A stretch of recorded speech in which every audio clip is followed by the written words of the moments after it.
question 8 here, graph of f at x is a straight line that passes through these two coordinates. So if it's a straight line, we know it's linear. So we're going to be working with some formulas: y equals mx plus b, m equaling slope, and b is y-intercept. Okay, they've given us two coordinates, so we can actually find slope very quickly this way. Draw the line at f at x. Okay, we can draw a line of f at x. We'll use a little bit of a graphing calculator maybe to help us out with that one. We'll put our two coordinates in here. Very first coordinate being 3 and 5. Okay, and our next coordinate being -6 and 4. Okay, so we have our two coordinates. We know that if we were to draw it, it's going to look something like this. Okay, so there's our hand-drawn version of this at the moment. The next one says to create an equation of the line. So I'm actually going to jump back here a bit. We have this information. We can find the equation of a line. We can use slope, which is rise over run, which is really actually equal to the change in y over the change in x. So change in y, I take our two y values. I'll say 4 minus 5, and change in x is -6 minus 3.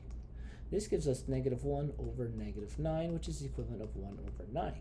Okay, so for our slope, I'll jump down here. We have a little more room. We know we have an equation of y is equal to 1 over, whoops, that's positive, 1 over 9 x plus b. We don't quite know what the b value is.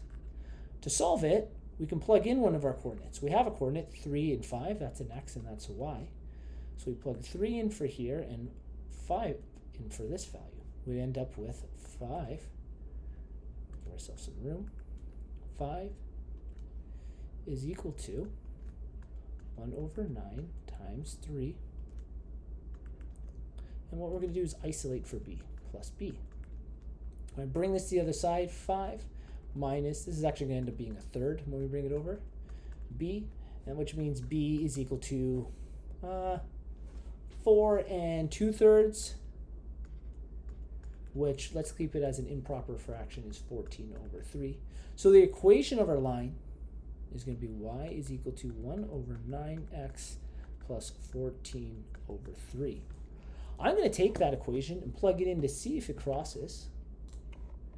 So let's see if we've built that correctly. Y is equal to 1 over 9x positive 14 over 3. Yeah, there you go. It crosses our two labels. So that's perfect. We've built that equation of the line.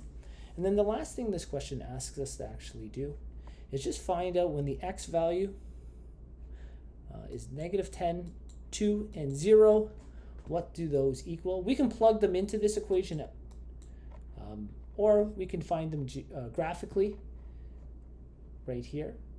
And either way, we can actually write function notation in here. So I'm actually going to write this in function notation, which will actually help us solve this much, much quicker. We'll go 1 over 9x. This way we don't have to do the calculations ourselves. Now what I'm going to say is f at, oops, I think it was 10. There you go. It pumps out that value for us right away. Is it 10? No, -10 I wanted. Okay, I punch in -10. So this program recognizes that I already have a function called f at x. So if I plug -10 in for x, that's what your y value is, which is great. What were the other two? 2 and 0? Great, we can put in 2 and 0. F at 2, there's your answer, and f at 0. So there's one of the benefits of our function notation. We can find our coordinates really quickly. And then we can even test those if we really want. We'll plug in, -10 and 3.555555. Yeah, that looks like it fits.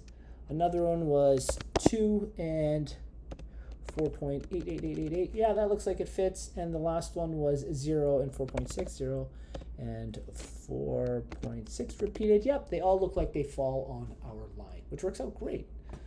We use function notation and some computing to solve this a bit quicker.